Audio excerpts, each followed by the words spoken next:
transaction, she was looking to finance a student accommodation property. So she's looking for somebody who can help her with that. So I was just recommending you just before you join. So I think you guys need to connect after the session and be able to obviously conclude and chat about the transaction further. Definitely. 100%. So what I'm gonna do right now is ask all the all the panelists to switch off their microphones so we can just have, I don't know, there's some, I'm catching feedback in my ear, and then we will also be able to open it up. Yeah, it's much better. We'll also be able to open up as I call you guys. I think we must go live, and then other people will be able to join us just now. All right, here we go. 100%. Okay, welcome. Brian just joined us just now. Brian, how's it going? Yes, hi, how are you? I'm all right, on yourself, man. I'm all right. Okay, so thanks for joining us today, and thanks for everybody who's joining us on the attendee side. Welcome. It's good to have you guys. I'm gonna ask all the panelists to switch off their microphones, and then I will let you guys be able to switch them on as we give you guys a chance to have a chat and introduce yourselves. And welcome everybody who's joining us just now. You are live, you're at the right webinar. We're gonna be talking about the web's most asked questions about real estate.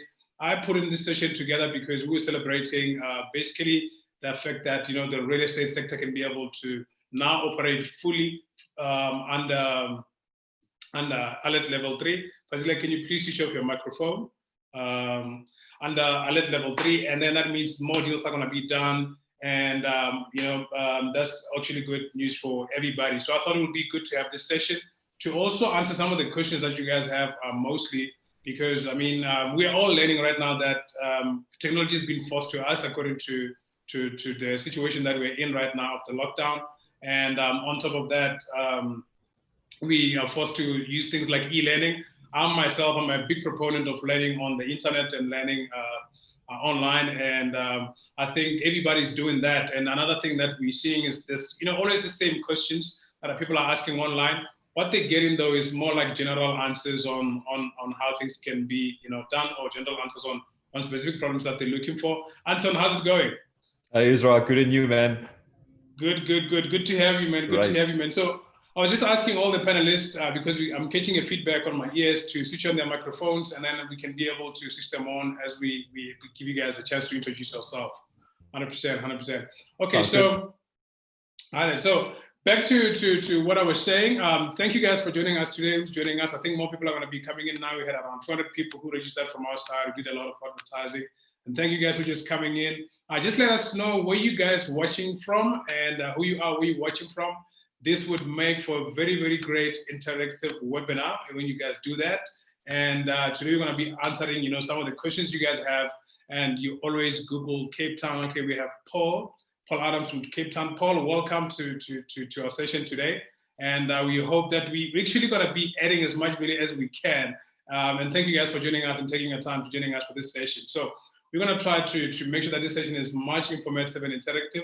And if you haven't been to one of our sessions before, and this is your first time here, and I want you to also let us know where you guys are watching from, and what you're also looking forward to learning today.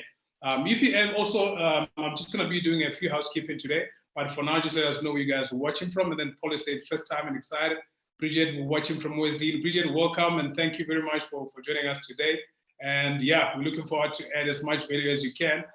Try one thing for the next 45 minutes. I'll just ask you guys to, if you have any phone, TV, anything that you're watching right now, just give us more time to focus on this thing, to focus on the webinar, and and get rid of a lot of distractions that you might be having on your side.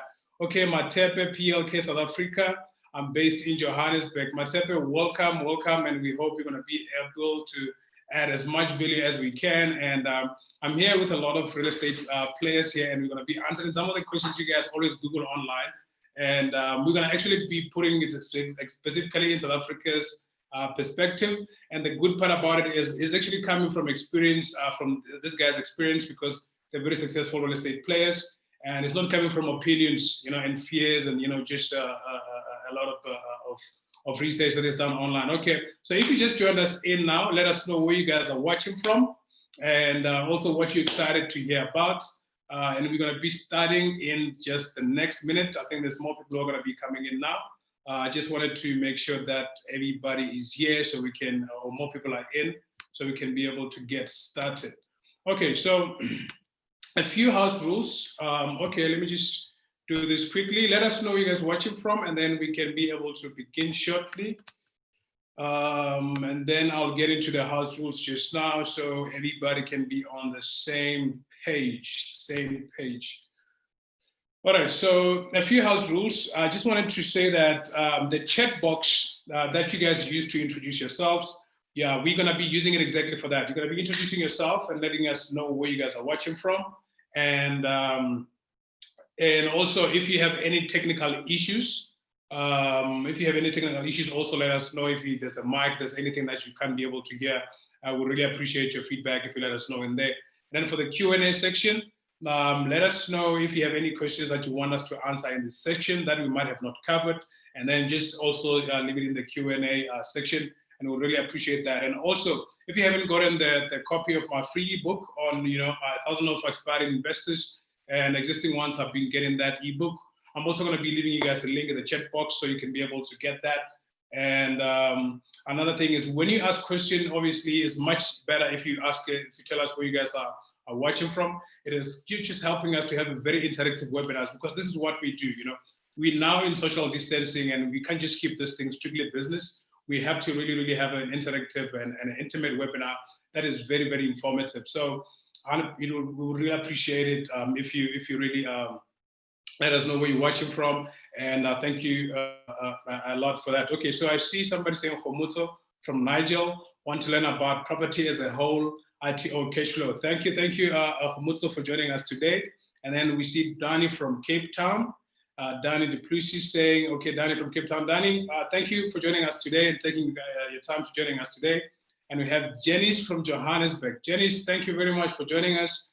And yeah, look, guys, we're going to try to make sure that this is a very, very packed session. So any distractions that you might have, a phone or anything that you might be watching now, we would ask you for the next 45 to an hour to give us all your attention, so we can be able to add as much value as we can. Okay, so another thing is, okay, so the ebook I talked to you guys about, and then also if you haven't got into our training, I think a lot of guys here, some of these guys I see here are some of our students. Go check out our training online. I think it's going to help you guys be able to close your first deals, and we're having it at the launch price until the end of June. And if you guys want all the information, I think you can get it on the chat box too. Anyway, my guests today, real estate players, successful real estate players. I look up to these guys, I work with them, and I'm just gonna get out of the way and let them be able to introduce themselves. So I'm just gonna start with Anton here, and then you can let us know a little bit about yourself, and then what do you do, and yeah, let's just take it from there. Hi guys, and Ezra, thank you for the opportunity. It's very nice to be online and see some familiar faces in the industry, and it's exactly at this point in time where we need to come together, and share information and help educate our listeners and the investors. And Ezra, I think what you're doing is fantastic. Thank you very much. So my name is Anton. I'm the founder and CEO of the Empire Wealth Property Group. I've been investing in real estate for about 18 years. My first few deals, I didn't know what I was doing. I had no clue. And I had to work at a car wash on weekends to fund my holding costs. That's when I decided that I'm going to change everything around. So they said, surround yourself with a team of experts. And I now have in the group 18 companies in the industry. Wow. From architecture, property development, consultation services, which is Empire Wealth. And then also the Property Investors University that you see here behind me, which is an educational platform. So I absolutely love everything property, and I'm driven and motivated to help others. That's what gets me up at the morning. Yeah, and been doing it for full time. I'm currently busy with quite a few number of developments, and then obviously having my own portfolios in student accommodation, commercial, professional communes, residential, and so forth. And hoping to add some value today. 100%. Thanks a lot, Anton. So I think TJ, can you introduce yourself and let us know who you are and what you do, and let the audience know the same. Hey Ezra, how's it going? My father is late, and he taught me good manners. You know what I mean? Yeah. And if I'm to continue introducing myself before the lady, he's not going to be happy around that. So I'm gonna give my turn to Fazila first, if you do allow me to the host.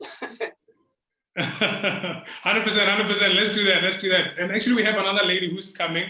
I'm not sure if she's using African time or what time, but she's supposed to be here. So I'm sure she'll be joining us soon. Anyway, yeah, let's give Fazila a chance to also introduce herself and and let us know what she does.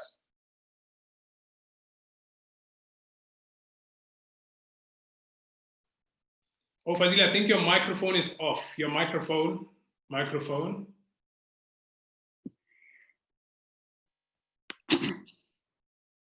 Hi there, this is Fazila. I'm from Keller Williams Advance. I've recently joined them in 2017. Having worked at the Standard Bank and all coming from a property background in different facets, this is my first time being live, and I want to say thank you to Ezra for giving me this opportunity, and it's been great working with him, and hopefully we're going to see a lot more of this type of webinars in the future. And that's me. I'm a real estate agent, and that's what I do. 100%. Nah, thanks a lot, Fazila, and welcome. We actually happy to have you here. Some of the questions, surprisingly, that we get online about what people are searching for, actually based on real estate and the transactions, because property is a whole big value chain. You have from real estate guys and who are showing you and selling you the property, and then you have investors, you have managers, you have guys like Kristine who help you with the financing, and then Brian here with the property inspect. So there's a lot of interesting stuff that is going on around, and I think that's what we're all excited about. So I'm gonna let Christian be able to also introduce himself and let us know what he does. Oh, and actually we'll answer that, go to TJ and Brian as like that. Okay, yeah, thank you very much, guys. Yeah. Hi, everybody. Thanks so much for the opportunity to be on here again, Ezra. It's always fun sharing the stage with you. So my name is Kristine Johnson. I'm a professional property investor and also a financing specialist with At360 Finance, where the core of our business is normal residential bond origination, but we also have supplementary services to commercial property finance, development finance, and business finance. 100%. Thanks a lot, Kristine. So TJ, can you please introduce yourself and let us know shortly who you are and what you do? Yes, sir. Thanks very much. Hey, this is Tarai Jack. I am an author and I write books, and I enjoy doing that. My latest book is called From Bad Debt to Property Mogul in 2 years.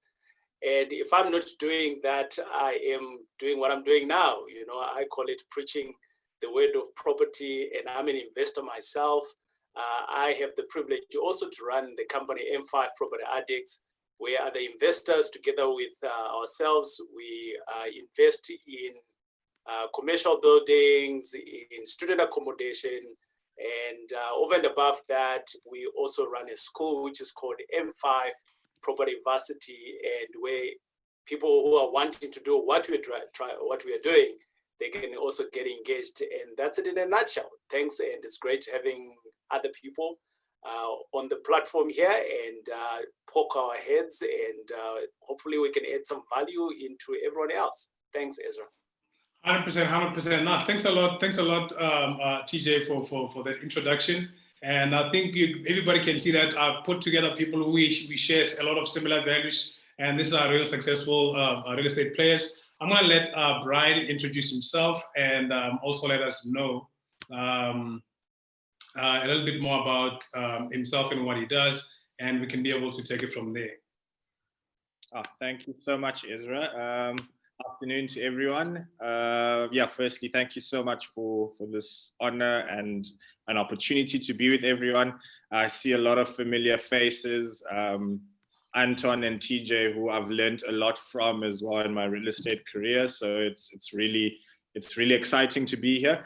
So my name is Brian Sangha. I'm the owner of a company called Property Made Easy that focuses on cash flow investment properties in Pretoria inner city as well as Johannesburg inner city. And we are also quite active in the township areas of Cape Town. Aside from that, I'm the sales manager of a prop tech company called Property Inspect, which is your digital solution to the property inspection process. We've got clients from retail to commercial to anyone in the student housing as well as hospitality space, where everything to do with their maintenance management of the property as well as the inspection process is driven through a mobile app on their phones. I've got strong love for the property industry. A number of you know I refer to myself as the property guy. I've been in property since I was 19 and I'm an investor as well. So yeah, that's all from me. 100%. No, thanks a lot, Brian, and thank you for that introduction. And we are having another panelist who's supposed to be here. I think she might be also having technical issues, but I think she will be joining us in the future. She just sent me a text right now, so she might be a little bit late. Anyway, I just wanted to say we put in this webinar together this week to just answer some of the most searched questions online about real estate, and also as a way to celebrate the real estate industry being able to operate under level 3.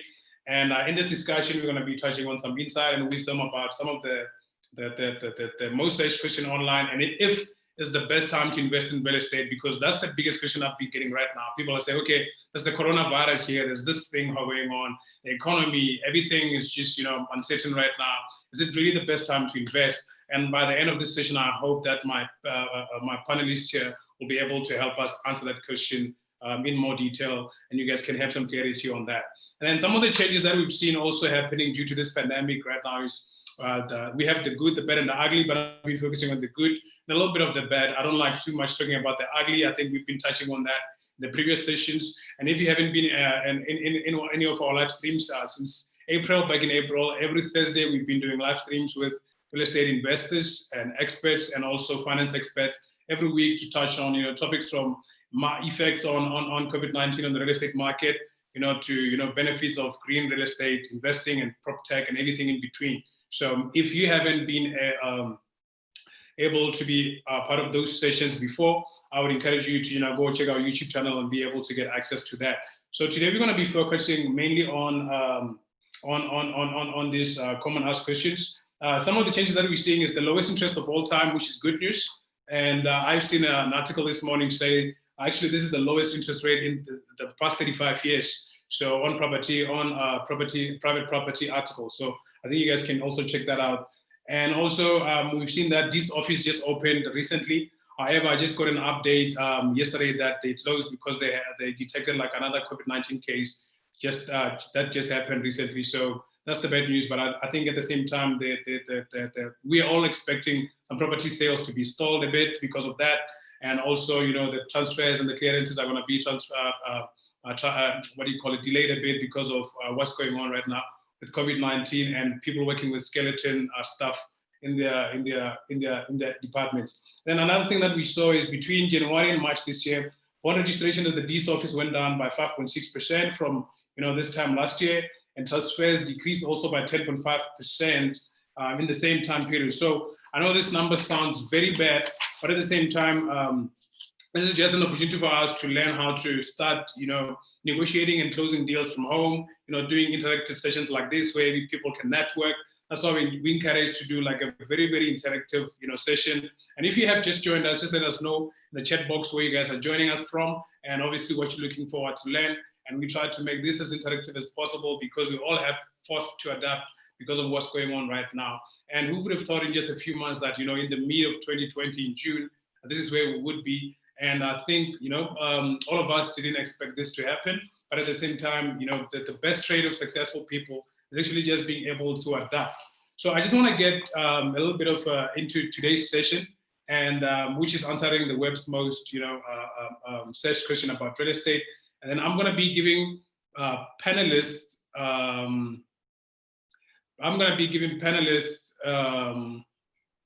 I think something happened. Okay, I'm going to be giving panelists 3 to 4 questions from the list, which they can be able to at least have 5 minutes to be able to answer each question. And then at the last question that we're going to be also discussing in detail is actually, is it the best time to invest in real estate today? Which is something I want us to be able to touch on before the end of the session. All right, so I'm going to start with Fazila and ask, one of the most asked question online that we find is, what is the first steps of buying a property? So I think that's a very good question to start with. Actually, before we start, okay, one of our panelists just joined us now. I think she had a technical issues on her side. I'm just going to let her introduce herself and let us know what she does. And sorry for the technical issues on your side. I don't know what happened there, but yeah, I'm just going to give you a chance before we begin the session. Yeah. Hi, Ezra. Hi, everyone. My name is Lindy Lisiane, and I am the chairperson of Silicate Property Stockville, and I'm looking forward to the session. 100%. Thank you very much, Lindy, for joining us today. So, Fazila, we're going to start with that question again to say, what are the first steps somebody must be able to take when they buy a property? Okay, so I think for a buyer, the first step, they should more or less know what their budget is, because that's important. They could do a pre-qualification, probably get in touch with a bond originator, obviously go onto all the property portals, have a look at what's out there, which suburbs they want to be in, and obviously they know what exactly they're looking for in terms of price, location, and also what the property must look like. You know, are you looking for 2 bedrooms, 3 bedrooms, and freestanding complexes and those kinds of things? So I think as a buyer, obviously you need to have those questions. You ask yourself those questions, and then, well, I'm sure if you find something on any of the portals, you will then contact the agent. And as an agent, obviously, we also pre-qualify our buyers in the sense of getting affordability, firstly. Secondly, exactly what they're looking for in the property. How long have they been looking? How many properties have they looked at? And also what they would consider and not consider. So we narrow down that search so that we don't end up taking them to all the properties that's out there on the market. So it's like, what are your 3 must-haves? What for you as a homeowner is important? Yeah, so I think that would be the first thing to the home buying process. And from there, obviously, if there's something that you found, then we go on to taking the offer. The offer then gets sent to the seller, and the seller then can either accept, decline, or give a counter offer. Once the offer is signed, then we have an offer to purchase. From there, the next process would be to qualify the buyer, and that is your suspensive condition. Once the suspensive condition has been met, the property is sold in principle. And from there onwards, we go on to the registration process. So that then, in a nutshell, would be the process. The buying process. Now, thanks a lot, Fazila. I appreciate the answer. I think you were a little bit more articulate about the process for somebody who doesn't even know, because that's some of the questions that we see people are Googling online, and it's very, very nice to have like a detailed answer like that. Okay, the second step, I think you mentioned might take, is actually you guys check if somebody actually qualifies. So one of the most searched question online is, what kind of credit score do I need to buy a home? And I wanted to dedicate this question to Christy, so you can let us know a little bit of what kind of credit score does one need to be able to buy a home. Thank you, Ezra. Yeah, so when you look at your credit score, there are 2 elements. The first, it comes down to which of the credit bureaus you have a look at.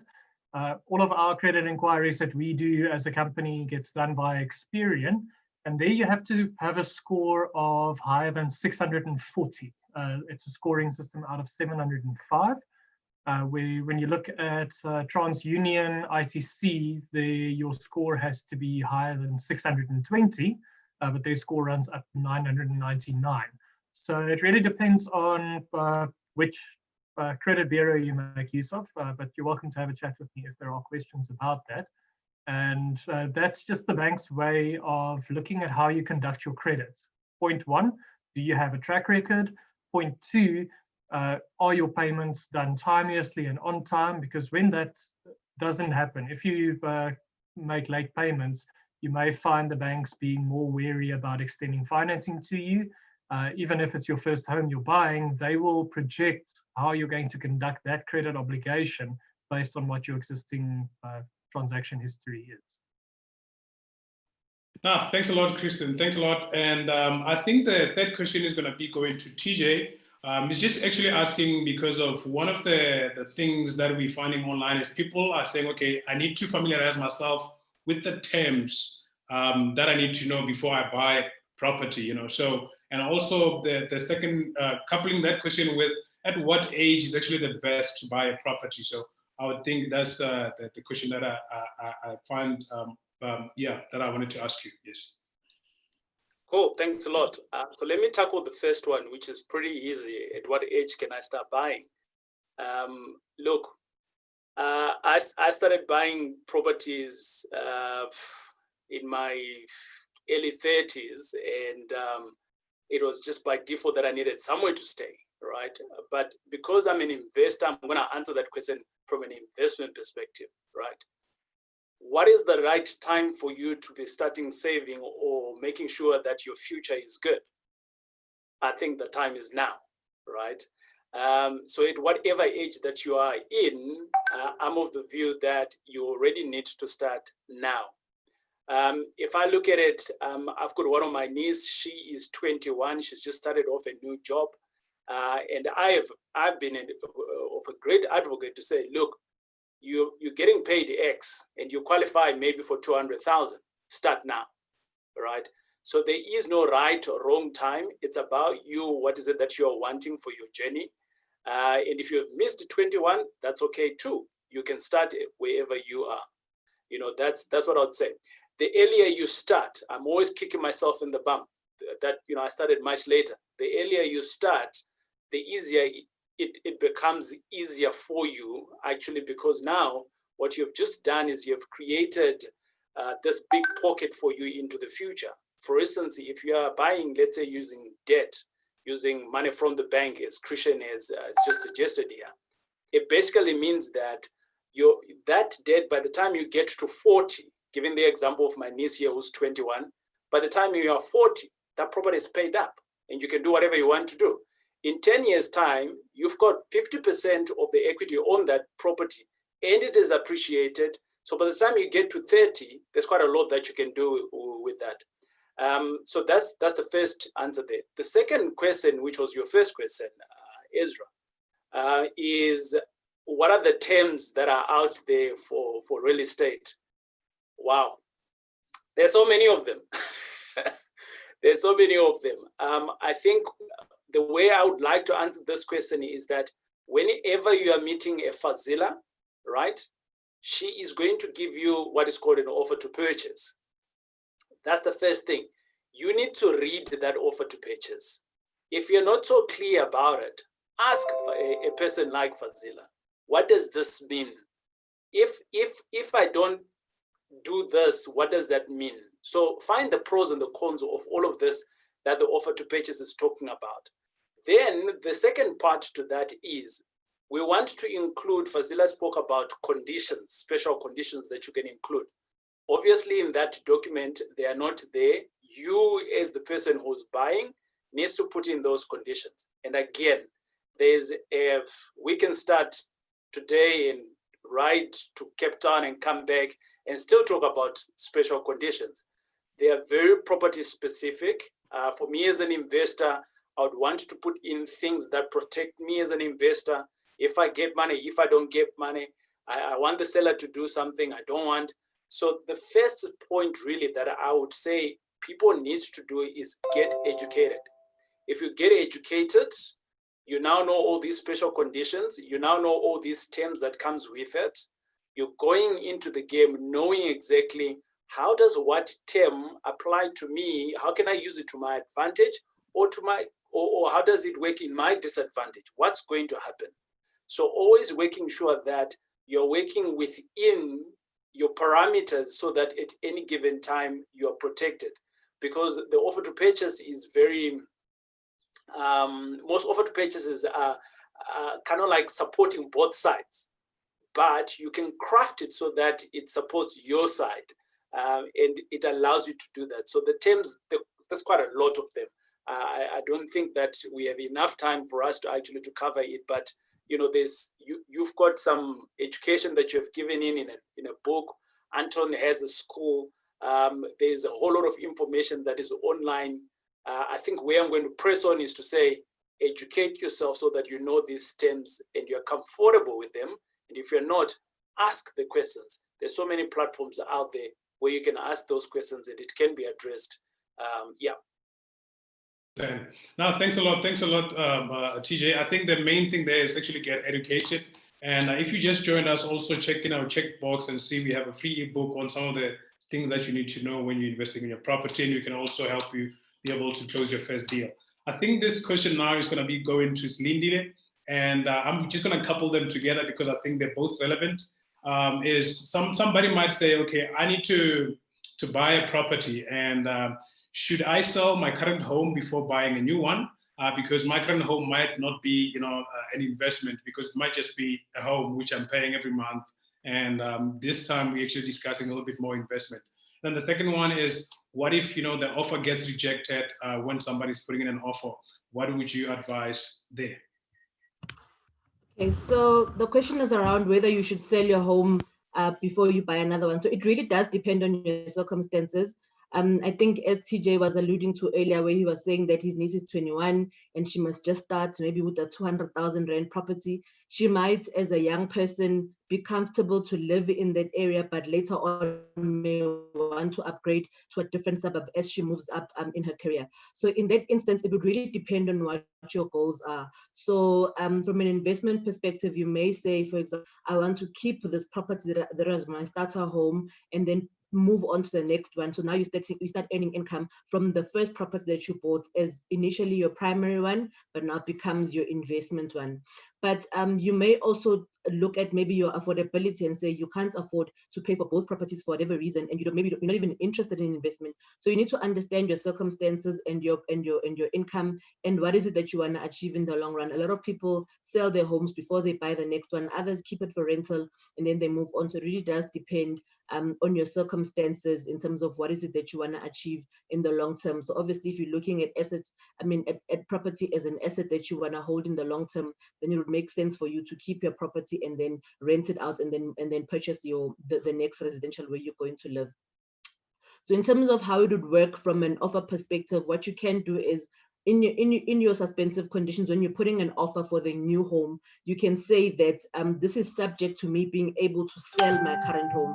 So I know maybe agents might not like that, but it's a condition that you can put in to say, I cannot pay for both. So if this offer gets approved and then I don't have a buyer for my primary home, then you're going to find yourself in quite a difficult situation. So you can put that as a condition to say that this is subject to me being able to sell the home that I currently live in. So that's something that you can do in that instance.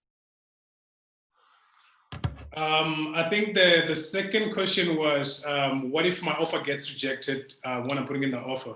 So I just wanted to couple them together looking at the time. Okay, so if the seller rejects your offer, so I think Fazila mentioned it, that when you put it, the seller has got three options. They can either accept it, or they can decline it outright and think your offer is just ridiculous, or they can counter. So if they reject your offer, they would maybe provide a reason and say maybe either your suspensive conditions were crazy, or they don't agree on the price, or whatever the reason is. So try and understand what is the reason for them.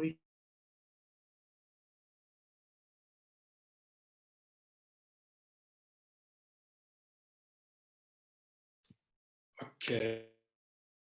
Slindile. I think there is a network problem there. Okay, so I think while she's coming back, the next question I should get it to Brian. This is a question about inspection. It's saying, should I order home inspection when I do a property? And I would say also you can couple it with how many homes should I view before buying one. So as Fazila said, she mentioned before that you might have find out that they actually find out if a buyer has been, viewing a couple of homes and what's happening there. And then I just wanted to ask you, this question because I think can be able to couple them together there. Thanks a lot.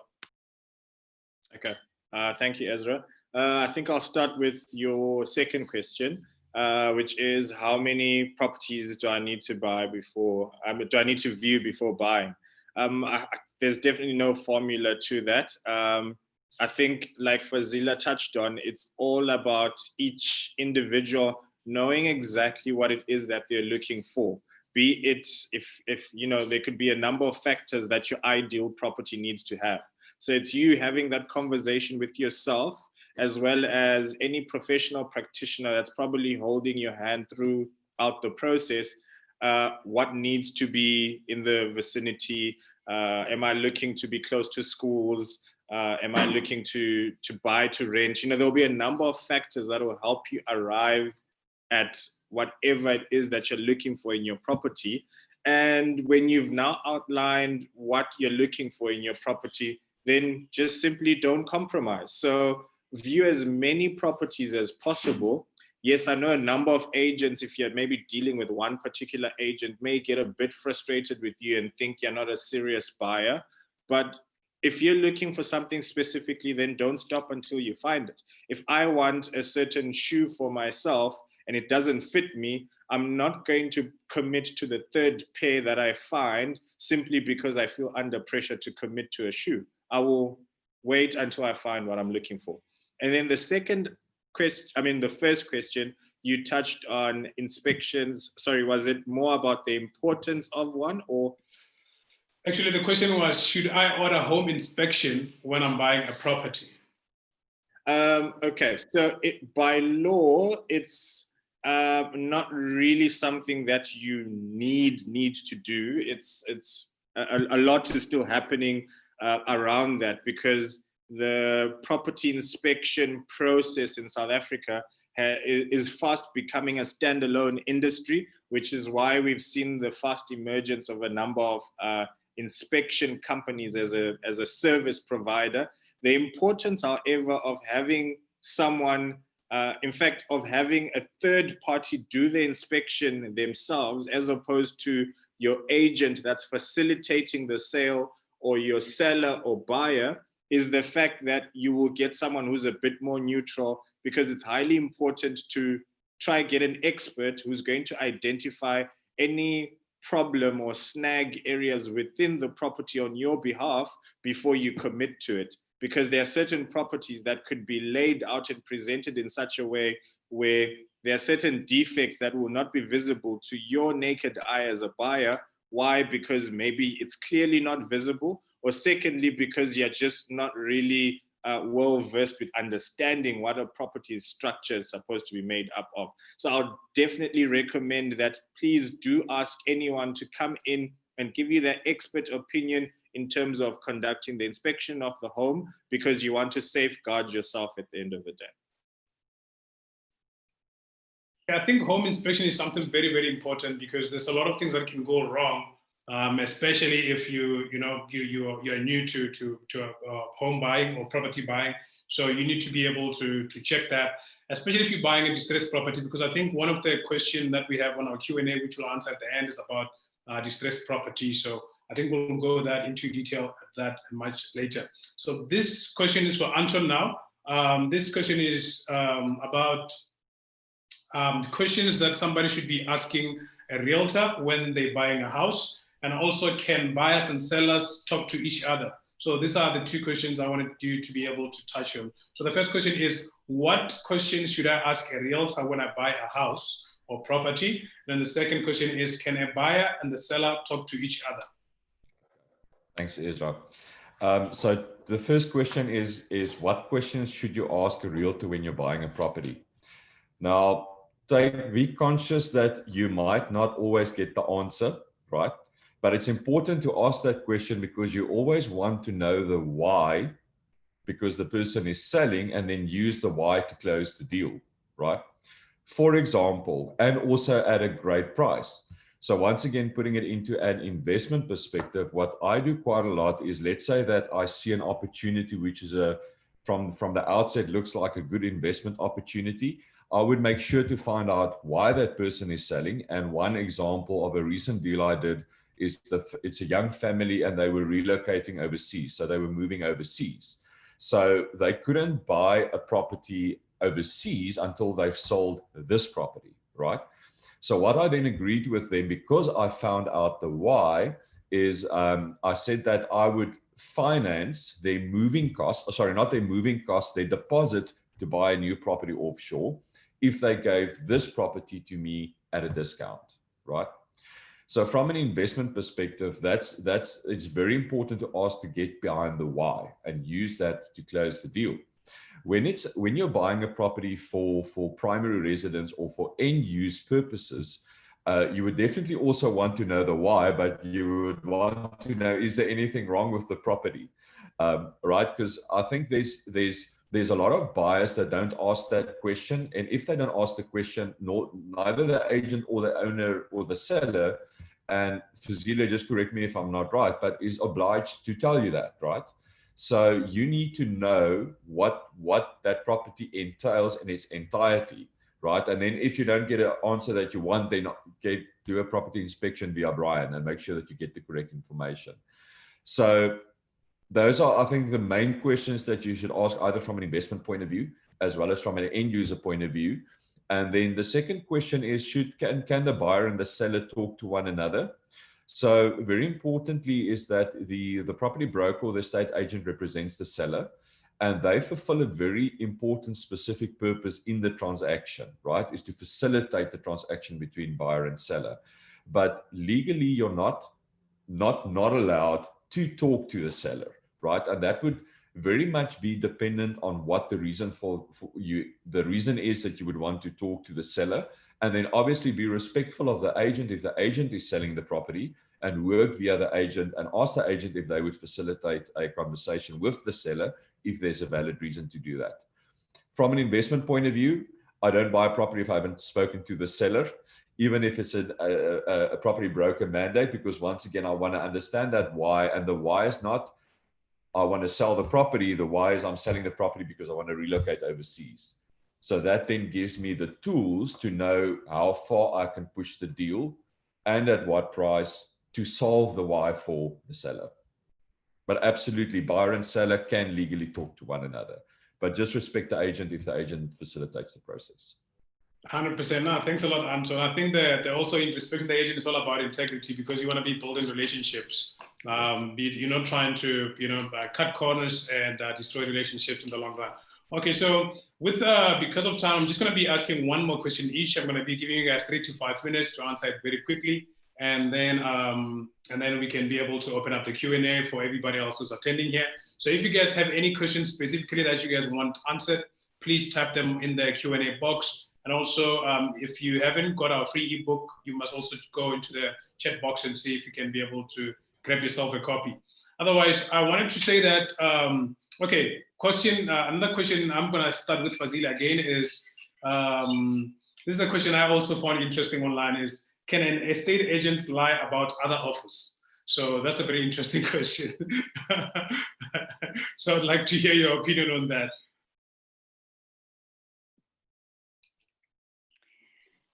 Okay, so yes, it is a very interesting question, and I think it all boils down to integrity. I can speak for myself, so I never lie about offers, because I do not play my buyers up against each other, and I think honesty really goes a long way, because it's important to have that reputation and also to build a relationship. So for me, it's not necessarily about getting the deal. It's about doing it the right way. So I don't lie. I tell you, sorry, I cannot tell you what the offer is for. And yes, I know, but at this point in time, I cannot reveal that. So that's it is what it is. Well, thanks a lot for answering the question, because it seems like this is one of the things people are worried about when they buy properties. They're like, okay, what if somebody lies to me? Okay, so this question is going to go to TK. TJ, sorry, is how much do I need for a down payment? It really depends, right? There's so many things that comes into play there. So I'm going to answer it in a couple of with putting a couple of scenarios together. The first scenario is that, are you buying as an individual? Are you a first-time home buyer? There are so many products out there with the different banks. Some of them are even willing to throw like 110% on you. So I think to answer that question is a first-time home buyer, I would say shop around and see who's able to give you that. Christian is your right kind of person because he's able to shop around for you. He has the relationships with the banks, and then he can come back to you to say, hey, as a first-time home buyer, there is X and X that's available for you. The second scenario that I would like to take in there is that, you know, I always want to answer things from a perspective of what I do best, which is property investments. There are different banks that are geared for property investments, right? And depending on what you are you buying a house? So it means that it falls into a home loan. And how good is your debt? How good is your credit, right? So if your credit is good, the bank likes you, you've got a little bit of more assets with them, the bank knows you, potentially the banks are going to throw a little bit of more money to you compared to someone else whom they are not comfortable with. So they're going to take in a little bit less money that they're going to offer you. But then I throw in another scenario where you're now buying a block of flats, commercial, you're playing in the commercial space. Again, not the traditional banks, Christian can confirm here, they're around about between your 50 to 70%. We have seen the likes of TAF is now on an 80%. However, if I look at it across board, I also see that they are more expensive in terms of their money, the cost of their money. So it really depends here. And the best answer I can provide here is to say, shop around, have a person like Christian on your team, right? Have a Christian. So I work very closely with Christian and his other team members that are behind him. And he has, I think they potentially have like 90 products that are there. So the question is that if I'm to ask Christian to say, Christian, this is what I'm trying to do, Christian can go into his bag of 90 products and he can say, TJ, Mercantile at this time, given the scenario of the deal, given the scenario of the economy, given the scenario of your balance sheet, given the circumstance of your cash flow, you see, there's lots of things that comes into play there. This is your best solution right now. My job at that particular time is to say, yes, boss, let's go with Mercantile, right? Or to push back and say, hey, have we tried somewhere else and what are they offering me? So if anyone else is going to give me close to 100%, hey, I'm going to be happy on it because that's infinity money. But if someone else is going to give me a 50%, now it means that I have to look for the other 50%. So the bank's money is always cheaper for us from an investment perspective. And that's why I have people like Christian who can do the work for me. He specializes in that area. I don't have to face all of those headaches. I sleep better at night. I think that also answers that question. This question is going to be going to Christian, and I think I should have also added it to Fazila. What is a buyer's market? Because Property 24 just released an article saying it's a good buyer's market, and we've been saying it's a buyer's market, So I'm sure a lot of people are wondering what is a buyer's market.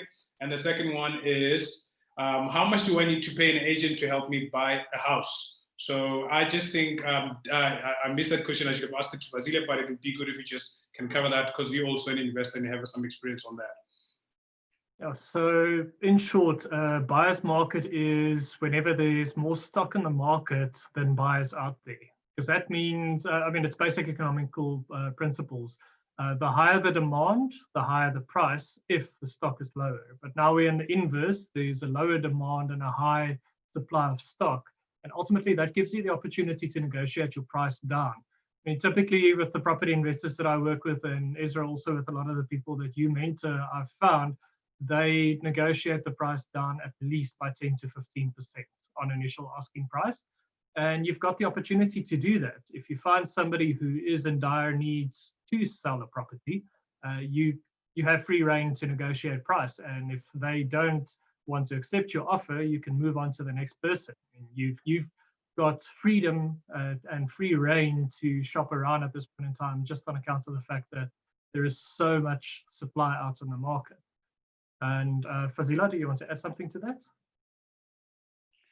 Yeah, I think you've basically covered all of it, of what a buyer's market entails. The other question that Ezra posed was about the commission. How much must we pay an agent to help us find a property? Yes. So now I don't think that that's exactly how it works, because the commission is negotiated with the seller at the time of taking the mandate. Maybe overseas or in other markets where you have a buyer's agent and a seller's agent, yes, but not in South Africa. Yeah, it's just to add to that, you've got the odd opportunity where you can deal with a sourcing agent, and I think TJ can also add quite a lot to that, where if they can find a good deal, package it, put it together, there is a sourcing fee that you can pay, and there you just look at what it means. I mean, cheapish property sourcing fee might be 20, 25,000, but if the yields and the size of the deal justifies it, 50,000, 100,000 is possible.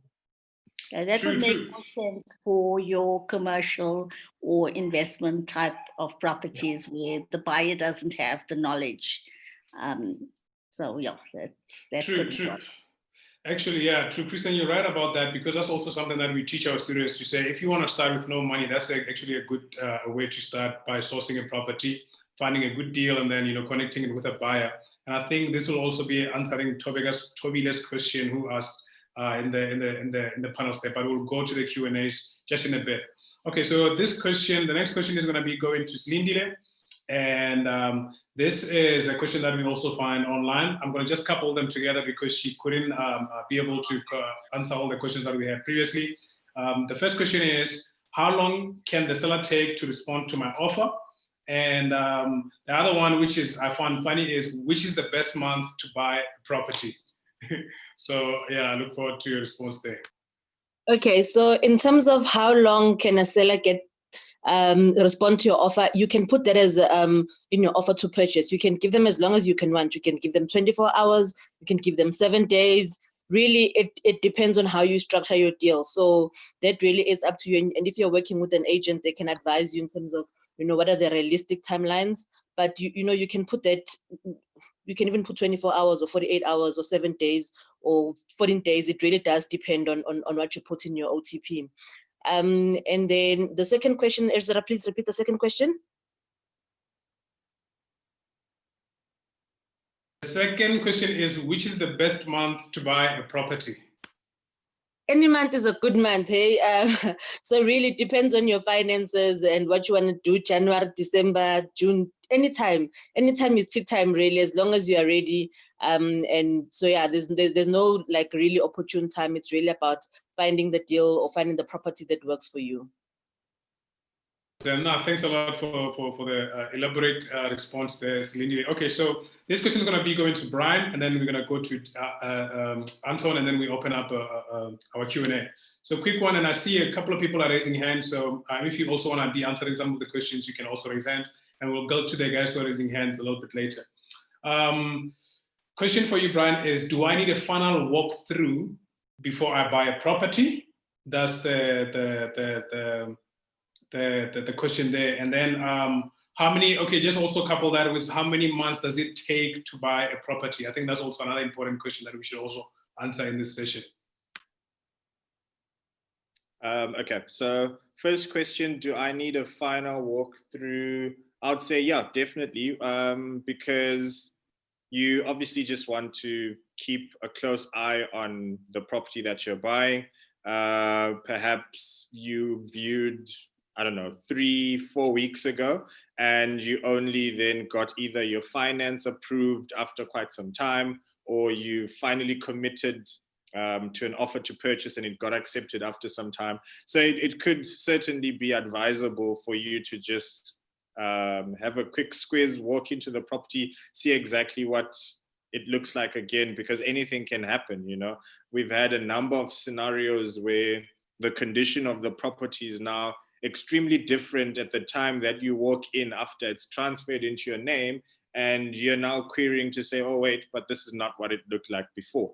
And again, to add on to that, it's highly important that you ensure that whoever is helping, either with, as whoever is acting as the agent, it's their responsibility to add in any necessary clauses to protect you from situations that could arise, like the maintenance of a property. Because I mean, what happens if you see a property in good condition today, sign, and then 3-4 days later it's ransacked and damaged, you know? So those are just certain things one needs to always keep an eye out for. And then the other question was, sorry? Oh, sorry, I think your mic's off, Ezra. Sorry, the other question was how many months does it take to buy a property? Okay, how many months it takes? Well, it will vary. Basically, to buy a property, if you find a property today, according to statistics, right, from a selling perspective, if your property is well priced from the get-go, then it certainly should see a signed offer put down in writing within 21 days. Anything longer than that, normally, I mean, a number of factors, it is debatable, but look, it's just data and statistics have shown that if you price your property properly from the get-go, you should be able to get a signed offer within 21 days. After your property offer to purchase has been countersigned and accepted by the selling party, provided that it's a cash offer, you'd be looking at anything between, say, 8 to 12 weeks for the property to change over into the buyer's name. And I mean, the bond process will vary, but that could be an additional 2 or 3 weeks for you to get approval. There are some attorneys that work faster than others. I mean, I've had scenarios where my attorney has managed to oversee a property transfer within 6-7 weeks. So I guess it's just about finding who has a better way or more efficient structure behind their business model, and they could get you property to register much quicker. No, thanks a lot, man. And I think that was also elaborate. I think it will actually help people to have a bigger picture of, you know, the entire process of buying property after this session. Okay, so I wanted to dedicate these 2 questions to Anton, and then we now opening up the Q&A. So the last 2 question is, can I outbid an accepted offer? And then the other question is just touch on a bit on what is the seller's market. I think Kristine also answered what is the buyer's market. Then you can also touch on what is the seller's market. And then we can be able to open up our Q&A. If you guys have any questions, please just start sending us the questions, and then we can be able to answer those questions as much as we can. And thanks a lot. Absolutely. So the first question is, can I outbid an accepted offer? Now, there's 2 points that's relevant to this question, is that a seller can sometimes in an offer to purchase say that I've got a continuous marketing clause until you can give guarantees, right? So in other words, the purchaser signs the offer to purchase, the seller signs the offer to purchase, but part of the suspensive conditions is finance, right? Then sometimes, as I said, the seller can then have in the contract what we call a continuous marketing clause, which means that if he gets another offer before the seller or the purchaser can provide guarantees, then he has to perform usually within 24 hours. Otherwise, the offer can go to the newest person. So To answer the question, if there's a continuous marketing clause in the contract and the person hasn't yet fulfilled the suspensive conditions, yes, there is an opportunity to do that. Obviously, if there is not a continuous marketing clause and both purchaser and seller has signed the agreement, there's a binding legal agreement between them, and it's not only unethical but illegal for the seller to then try and get rid of your offer and get out of your contract to submit the new higher offer. Okay. Then seller's market. So just as I say that we're going into property Black Friday now with the buyer's market, probably the best buyer's market of our time. And as Christian said, that's supply and demand. There's more properties on the market that are being sold than there is guys wanting to buy. So buyers can cherry pick and they can put in low offers. Seller's market is completely the opposite. I think it's a bit of a controversial topic because the interest rate is now so low, I'm almost starting to think we're in a seller's market. So what a seller's market is when economic conditions favors the seller, right? So in other words, let's say that there aren't many properties for sale on the market, but there's a big demand. It's a seller's market because there's less to choose from and less to buy. And as a result of that, the sellers can also ask higher prices or achieve higher sales prices for their properties.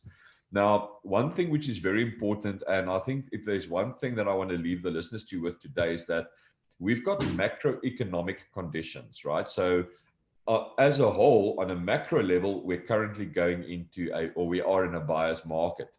But that doesn't mean from a micro level that there aren't sellers markets, and the vice versa applies, right? So we need to understand the economy in a holistic view on a macro level, but that doesn't mean that in your area or in a area, it's necessarily one or the other if the macro condition is, for example, a buyer's market.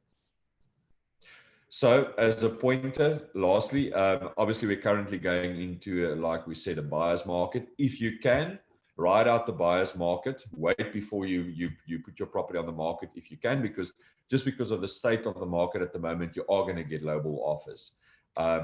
Also, if you're looking to buy property at the moment, then now obviously is the perfect time to do that in the buyer's market. No, thanks a lot, Anton. Thank you. Appreciate the elaborate and answer. And I think that actually helps also clear things up. So I see TJ actually raising his hand. TJ, did you want to say something? Yes, sir. So I just wanted us to maybe be cautious a little bit, especially when we're talking around the sourcing stuff. Because I think it's a new concept to a lot of people in South Africa, but this is actually something that is done professionally overseas. And our guiding laws, we need to be working within the confinements of the law, right? And this is to answer the question of, can I pay the estate agent to get me the property that I want? And we brought up the sourcing, but yes, it's possible. However, you can't be a Joe Soap out there and then you just go out and look for properties for people and you have no mandate, you haven't been educated around it, and you are now going to just source for property. You are going to get into trouble, right? Yeah. Because there's contracts and things like that that you might not be affair with. Brian here, he also represents the property associations, and he can come in here as well because he runs a chapter in Cape Town. Now, for as long as you are doing something in the property space and you are not an estate agent, right? It's very clear what the mandate of the estate agent is. So we need to be within those confinements. And I want us to caution that people, when they are now jumping into this sourcing thing, yes, you can do it. There is ways on how to do it, but get educated on how to do it so that you don't get yourself into trouble, because now tomorrow you've signed an offer to purchase with Fazila and you have no one to sell it to now, and you're obliged now by contract for you to buy that property. Now, it's very clear on the offer to purchase what now needs to happen to you, right? So I'm just wanting us to be cautious there, but I think my point is quite clear right there to say, let's get educated around it. And out of that, yes, it's lucrative. yes, you can find deals because you're putting no money there, right? It is the effort that you're putting in. But at the back of that, you also need to be knowing who is buying your deals, right? And that's just my 2 cents there. Thanks. I don't know if anyone else wants to add in something, especially around sourcing. 100%. I would say that sourcing is also something that we teach in my course. I think if you get this free ebook that I put in the panel chat, you guys can be able to learn exactly how to use this no money down strategy. I also include some contracts that you guys can be able to use because it also helps, as you said, to get educated. So we should just help you close your first deal. This is something I also use up to today. And it's not even only working on smaller deals, even on bigger deals like developments and things like that. You're still going to need to source finance. You're still going to need to source a lot of things. And you can even source bigger deals. And that's where you make most of the profit that is coming in. So I think let's get into the question right now. We have a lot of questions that we received from our people here. But what I wanted to do is I see Matlale Olgabe, she wants to talk. I'm going to allow you to talk. Matlale, just let us know what your question is. Hello? Hello. Hi. I'm sure I pressed by mistake. Oh, are you sure? I'm sure. Okay, all right, no problem. You don't have any questions? No, most of the questions I had, they were answered. Okay, we're so happy that your questions were answered then. All right, now I guess we'll get into other people's questions. Okay, thanks for raising your hand and also attending for today.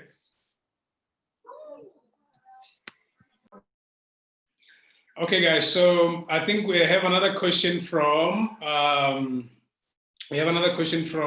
Tobile Mutinyane. She's saying, is investing in property with no money or capital realistic or practical?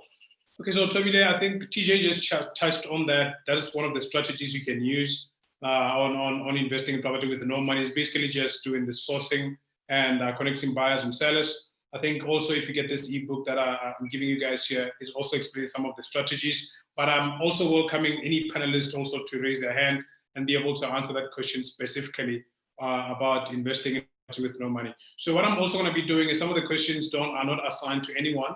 Okay, and then we can be able to be able to, if you raise your hands, and then we can be able, as on the panelists, can be able to let you answer these questions. Thanks a lot. Okay, Anton is raising his hand. Anton, you can be able to answer that, please. Absolutely. So there's 2 ways in which you can invest in property. Actually, there's 3 ways in which you can invest in property without any of your own money, income, or capital. The first one is when you actually take ownership of that property. So you're buying the property, but without your own money. That's what we call OPM, other people's money. And there's actually multiple mechanisms to do that, right? The bank is one of 15. I actually also wrote a book, 15 proven ways to invest in property using other people's money. So the one is you can buy property without your own money, where you're using other people's money, and then you get the tenant to pay back that other people, and you get the full upside, right? That's the one. And then the second one is there are investment strategies like back-to-back, where you're actually not buying the property or taking on ownership. It doesn't get transferred into your name. You are only passing it on, right? So in that case, you don't need your own cash or income because you're not paying for the property. You're passing it on to someone, and that's what we call. There's various strategies there. The one is sourcing. The other one is back-to-backs and flips. And I'm not going to get into the detail, but there's various mechanisms to do that. And then the third one is actually an investment strategy where you're not buying the property, but you're getting legal control over it. And that is typically rent to rent and rent to buy, where you're renting the property with maybe an option to buy it in the future, or you're just subletting it out. So then you're also not physically buying the property, you're just securing legal control over it, and then you're turning it into an investment through then generating income from it in the short term. And then on the rent to buy, then potentially buying it in the medium term in 2 or 3 years' time. So yes, absolutely, 100%, it's very viable and feasible to invest in property without your own money. 100%. Thanks a lot, Anton, actually, for giving an emphasis there.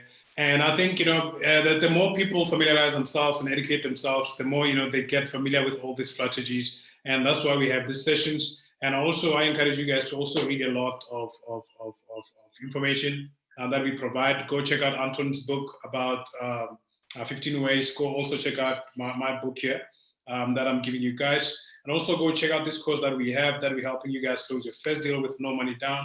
It's actually specified on one strategy, but obviously you're gonna wanna increase from that one strategy from there. And we also touch on a lot of other different ways you can be able to do that. And I think the next question that we have is from Matepa. Okay, Matepa Mungale. Matepe. Oh, sorry, Matepe. Sorry about that. Matepe from Polokwane said, I'd like to know about when you're buying a repossessed property, you'd be told that it's your responsibility to evict the occupants. What procedure is best to follow? That's the first question that she has. And then the second question is there any way to reduce transfer and registration costs when you buy property? So is there anyone who wants to answer this? And okay, any panelists? Okay, I see TJ is raising his hands there. All right, no problem. I'll also add in my few 2 cents at the end, but we have a lot of panelists here, so I want them to also have a chance to say that. All right, so TJ, please, let's.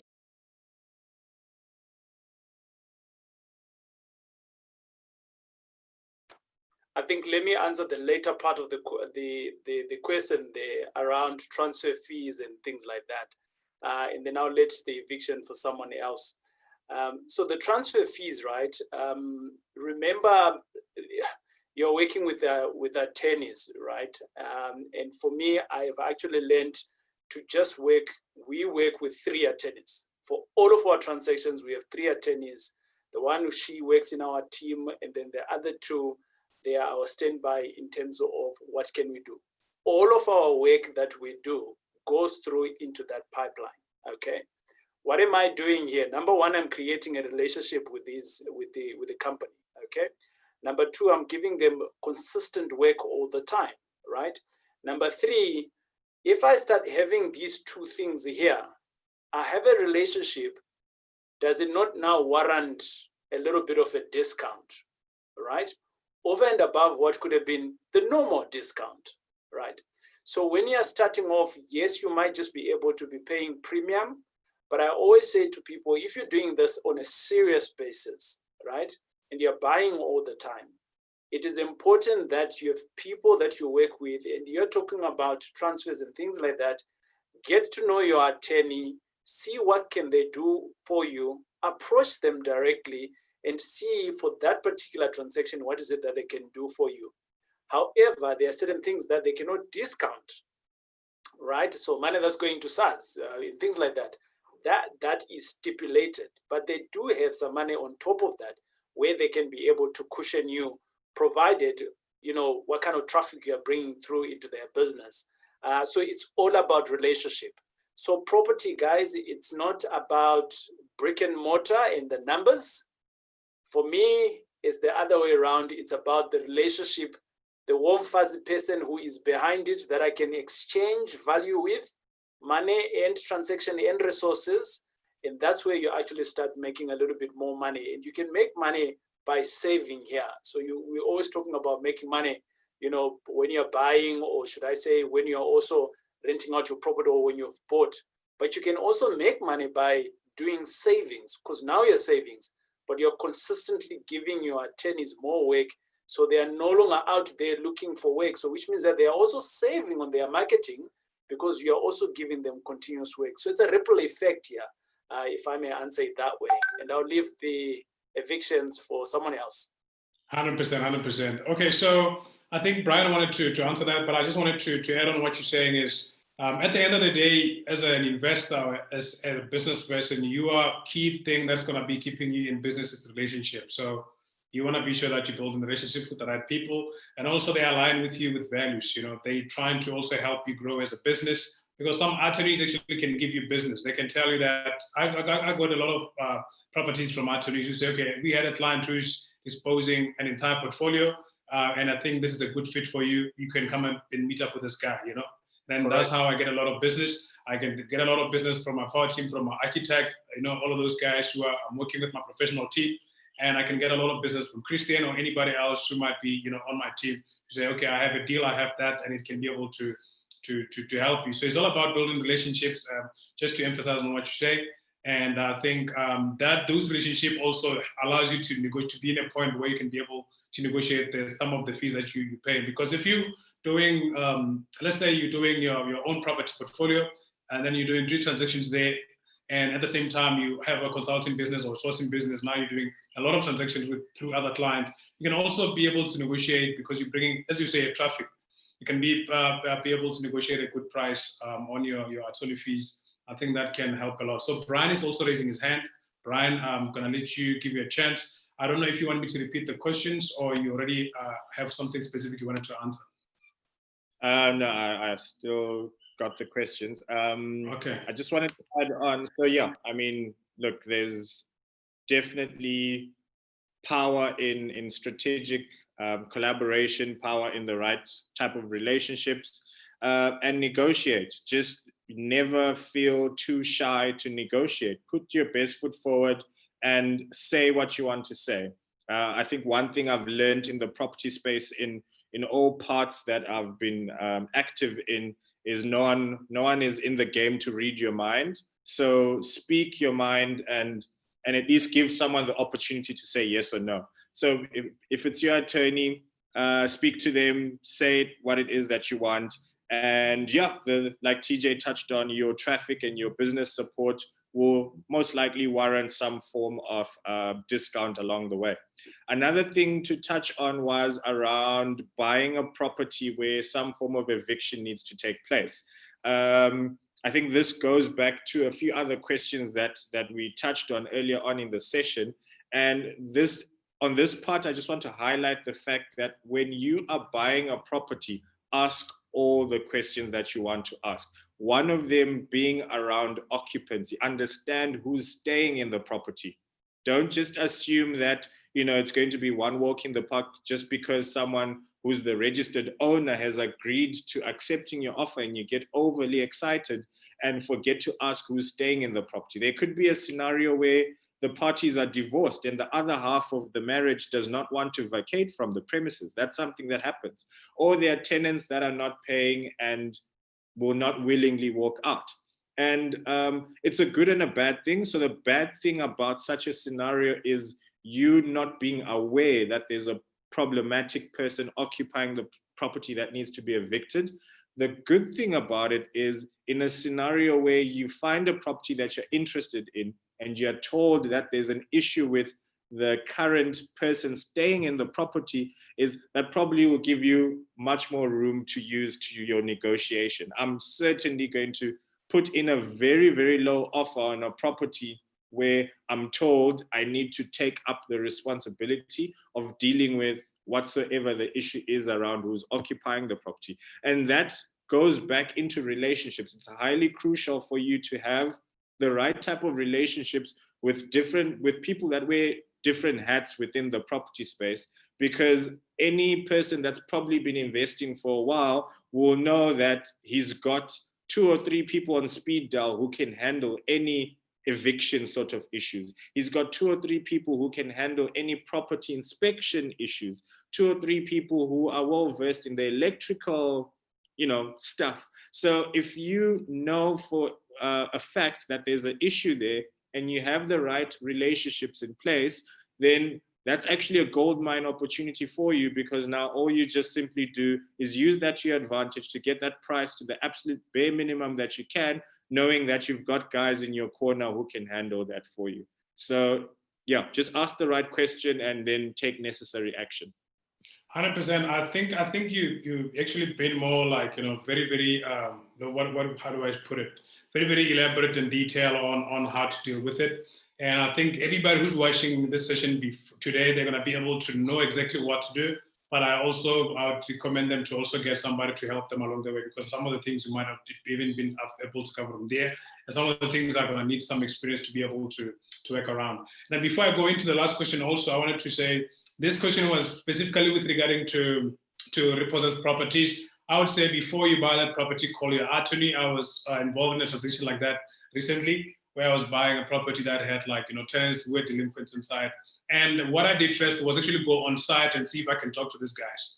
So find out their story. They might be complaining about a roof and this guy not maintaining the property or things like that, which can be sorted out. But worst case scenario, then you're gonna have to look at the eviction process. And before you even do that, you can actually terminate the lease, tell the current owner to terminate the lease. So, it's gonna be easier for you to start with the eviction process once the property has been transferred. So that's also something that you can also look into. But I'll just say, as you say, power team, get an attorney who you can talk to before, consult them before, and then also familiarize yourself with the eviction process. How long does it take? How much are you going to need from your side? Do you have the funds? Because it's going to be an additional cost on your side, and then be able to start negotiating your price based on that. And then if the guys are still having lease agreements in place, that might also take a while, because you have to send out letters of demand and all those things to cancel the lease agreements. But at the same time, if the lease are already terminated, then it's much easier for you to be able to continue with that process. And then I think, I think we still have, we have a comment from Mohammed here saying, one needs the final walkthrough. As I remember, I purchased my previous primary residence. The seller has changed a few things which we managed to pick up. He admitted removing a few items from the home. True, man, and thanks a lot for that. Comment. It's very, very important to do the final walkthrough. It's just that, sometimes you get lazy, especially if you're doing a lot of deals at the same time. So you get lazy, or sometimes you're not well informed to be knowing that you actually need to do a final walkthrough because you're excited, you signed the offer, and perhaps the bank just accepted the offer, and you already started celebrating before, even the transfer is done. So that is another thing that also caught me earlier on when I started investing in property. Okay, we have Charmaine here saying, Anton, if you are buying and selling, then you are doing this in the same market conditions. What do you lose on the swings you make up in the roundabout? Don't you think? That's the first question. And Anton, I also wanted to couple it with Mohammed here saying, is Anton offering any promotions to his courses or his book? Can you give us a link also? Can you send us a link to your book so these guys can be able to get it? I think they'll also appreciate to, I like it when actually people get more educated about what we do here. But Absolutely, I'll post the comments to both the courses, the links to both the courses as well as the books in the discussion section. I'm not quite sure I understand Charmaine's question. If you're buying and selling, then you're doing this in the same market conditions. What you lose on the swing, you make up on the roundabout, don't you think? Okay, she's still here. Okay, Charmaine, let me allow you to talk so you can give us and let us know what. Charmaine, can you, yeah. Yes. Hi, hi, gentlemen. I'm basically thinking that if I'm selling my property and I'm buying a property, then I'm doing this in the same market conditions. So it wouldn't be necessary for me to first sell my, buy a property because it's a good time to buy and then hold on to my property because it might not be a good time to sell. I would be in the same market conditions. So what I lose on the swings, I'll make up on the roundabout. That was basically my comment. I fully agree with that. Absolutely. Yeah. Thank you.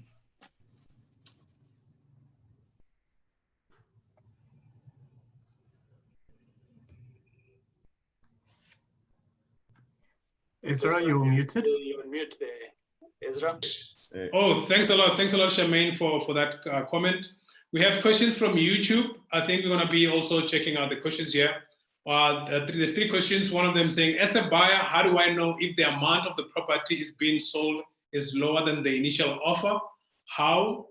And then it says, how would you know if you have to pay sourcing fee for a specific property? That's the first one. And then sourcing fee versus estate agent fee, how do they differ and which one is better? That's the second question. And then the third one is flip strategy versus buy to rent. Which one is better than the other to create cash flow? Is it possible to flip a property that can be stuck on the seller for more time than anticipated? Okay, I just want to repeat the last part. Is it possible that a flip property can be stuck on the seller for more time than anticipated? I think I understand what she's saying here, but I'm going to let you guys be able to answer that. Oh, Brian is also raising his hands. Okay, let me just answer quickly the last question, then you guys can be able to answer the other ones. The last question is it possible that a flip property can be stuck on the seller more time than anticipated? I think that can happen in many cases, especially if you're dealing with a deceased estate, where they have to do the unwinding of the estate and all those things. But that's going to be before transfer. And I mean, most of the time, I wouldn't encourage you to start doing any renovations or any alterations on the property before transfer. But I see some sourcing agents or some guys who are on the market, they finally managed to get a strategy where they can be able to flip the property before transfer and be able to sell it in between that. So I hope I answered that question. So I'm going to let Brian to answer the I don't know which question you want to answer.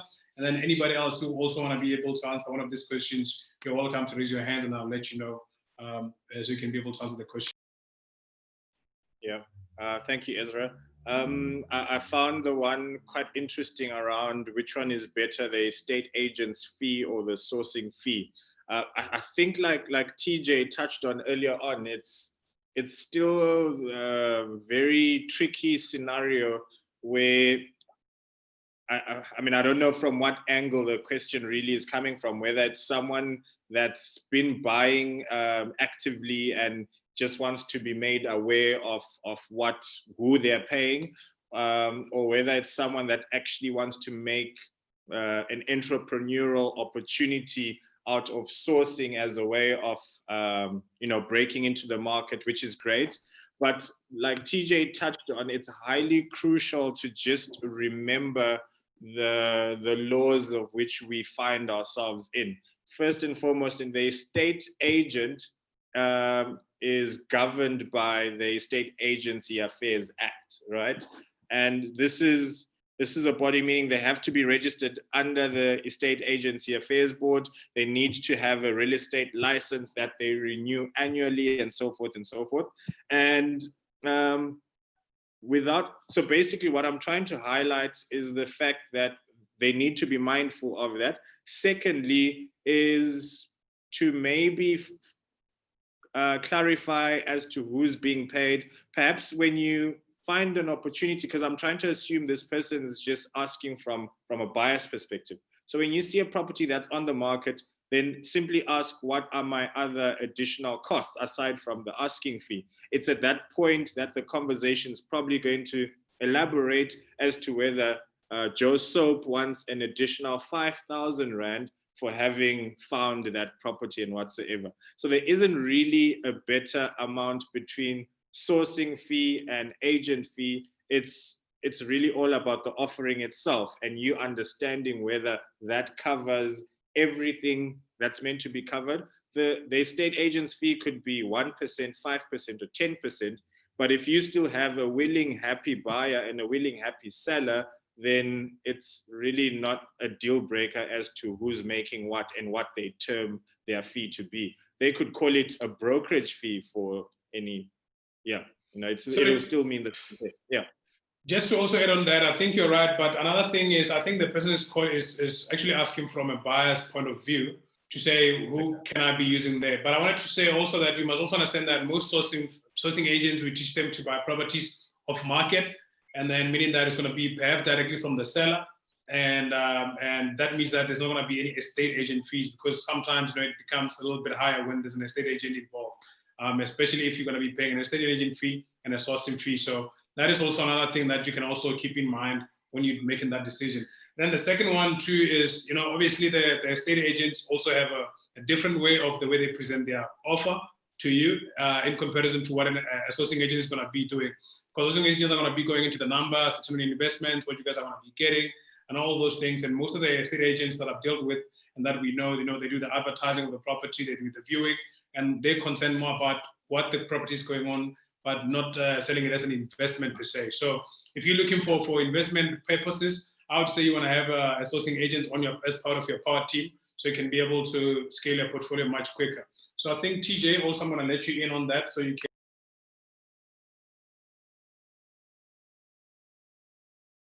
Yeah, so I think we kind of like exhaust on the sourcing one day. I think the latter part of your question was more around the buying, the buying and holding and the flipping question. I think it was at later they want to say what is better, as an individual. So the way I'd like to answer that question is that we are all different. The 6 of us on this call here right now, we are all different, okay, as individuals and as our financial standing is, right? With that, our long-term goals could be similar, but the how to get there could be different, okay? So having said that, I made a conscious decision that my business is around buy to let. So I buy properties, I hold them and I rent them out. That's my business. Why am I doing that? Number one, I get to have cash flow today. So which means that if I've got kids, well, in this case, I do have kids. I've got 2 kids. I am able to feed my kids today together with my wife's cat, okay? That's number one. And then number 2, I am also able to build my business because there's a cash flow. So when I go to the bank to go for property number 2, number 3, the bank is going to see me in good standing because I have an income that's coming in and going out, right? So I'm building buying power in my business, right? The third thing is that isn't when I am also buying, I'm buying correct. So I'm always buying low as an investor. I'm always looking for good deals. So I am buying a little bit of equity in it. So which means that a year from now or 2 years from now, that business in terms of an equity in the balance sheet, it's very, very strong.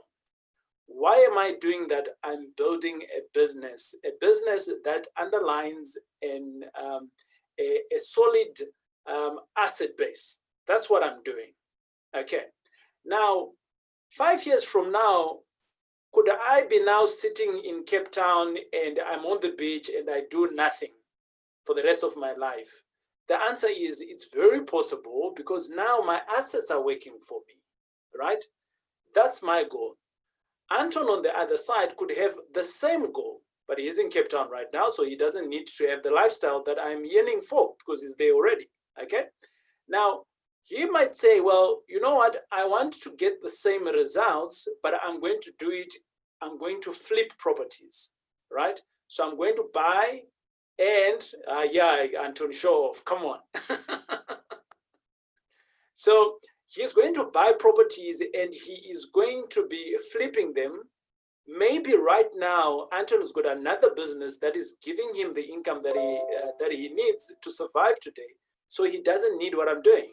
Or maybe he does have more opportunities. He's working with his power team, and those opportunities of flipping for him are much more quicker than me, right?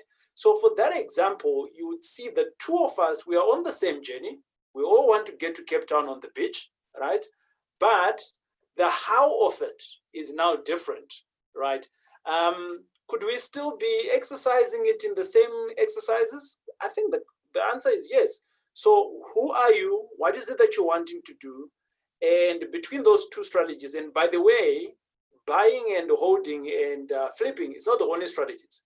There's plenty of them. But you need to find out who are you first? What are you comfortable of doing? What does your pocket allow you to do? What kind of risk are you willing to take by yourself, with others? And then thereafter, you know, it's pretty endless what you can do. A lot, TJ, for that. And I wanted to say also another thing: when you're flipping, you must be very aware of capital gains tax, especially after you flip your second property. I think when you're doing your first one, you don't have to pay it, but on your second one going forward, that's something that is going to be required, and you must also be cognizant of that. And then another thing that I wanted to say to add on strategies is strategies work differently for different people, depending on your budget, experience, your power team, and a lot of other things. And one of the things, I mean, me and Anton do in common is property development. You can also touch on a bit on that too, in terms of areas of strategy.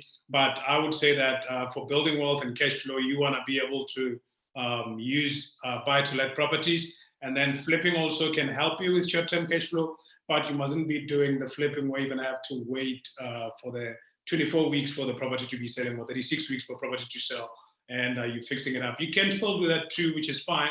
I mean, you can, not in this market though, not in this market. I wouldn't encourage it in this market though. But at the same time, I would say buy-to-let is something that is much safer, but is a long-term project though. It's not something that you're going to be starting making big bucks soon and then you quit your job tomorrow. So I think, okay, there's another question that came also from YouTube. They're asking, what percentage do they charge estate agent's fee versus sourcing fee? Is there a standard percentage for a sourcing fee? So I think these people really love sourcing, and then we need to clarify that part for them. So I see Brian's hand is up. Do you want to answer? Yeah, so I'll jump onto that. My hand has been up because I think I didn't realize you have to put it down once you put it up. But anyway, anyway, it's highly interesting around this sourcing fee and an estate agent's fee part. I didn't really know it was such a big thing. So pretty much there isn't any law in place that stipulates what your commission structure should be. I think I speak both for the estate agent's fee as well as the sourcing fee. However, there could be an amount that's now been deemed as the norm. The norm meaning it's just been done that way, but it's not stipulated in writing that it needs to be that, right? So now in South Africa, we've seen the estate agent's fee, better known as estate agent's commission, ranging from about 4% to 7.5%, right? That's been the norm for a number of years. However, there have been other companies, other agents that have managed to achieve far greater than that, 10%, you name it, in any market. It could be your lower end market, your middle end market, and even your upper end market. I mean, I know someone that got 10% on an 18 million house sale. So that's a huge percentage. And in your lower end markets, you've found a number of companies like myself who prefer rather to work on a fixed fee model as opposed to a percentage. Why? Because essentially it sort of does take the same amount of money to sell property that as well as one that's worth R1 million. Your Property 24s and various portals are pretty much going to charge the same cost to drive the sale of that property. So what the norm is will always differ. A number of your new entrants in the market, perhaps in an effort to lock down a sole mandate or stand out a bit more, will probably go in at a lower fee structure because they just feel like their pull effect for clients will be a bit more, but you don't have to really stick to anything. If it works for you, and remember whatever services you're providing as a sourcing agent, as well as an estate agent, are more driven by what you have to offer. No one really is going to want to negotiate strongly on what you're getting in your pocket if they know that they're getting superb service and good value for money with whatever it is that you're presenting them. So just package whatever offering you have and give value to whoever your clients are. And trust me, they're not going to try bring you down on what you're asking them to pay you. True. I agree with that. And thanks a lot for answering that question. So I think we're going to end our session right here. The most important thing, though, is also just finding people who are adding value on your power team and people who are adding value on your investment journey. And then also aligning with people who are sharing the same goals as you so you can be able to build up a good and successful real estate portfolio. Slindile and Kristine have been quiet. I thought you guys will raise some hands there so you can also be part of the conversation today. But thanks a lot, guys, for joining us today. And I think we're going to be ending up here. So if you haven't, let's say if you haven't gotten my ebook, you must check it out. It's also on the chat box. I think Anton also left out his guide about proven 15 ways, and then the property university too. I see that is going on too. So guys, educate yourself and then get some of these things. And it's always good to stay informed, stay level-headed, and stay positive through COVID-19.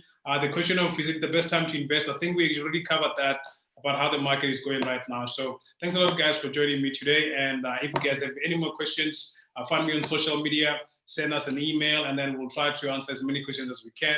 And we always here every Thursday, 12 o'clock. Next week, we're going to be also discussing how you're going to be starting to view your property from home. And, we're trying to also digitalize the whole real estate industry. Thanks a lot, guys, and thank you for joining us. And then we'll see you next time. 100%. Thank you.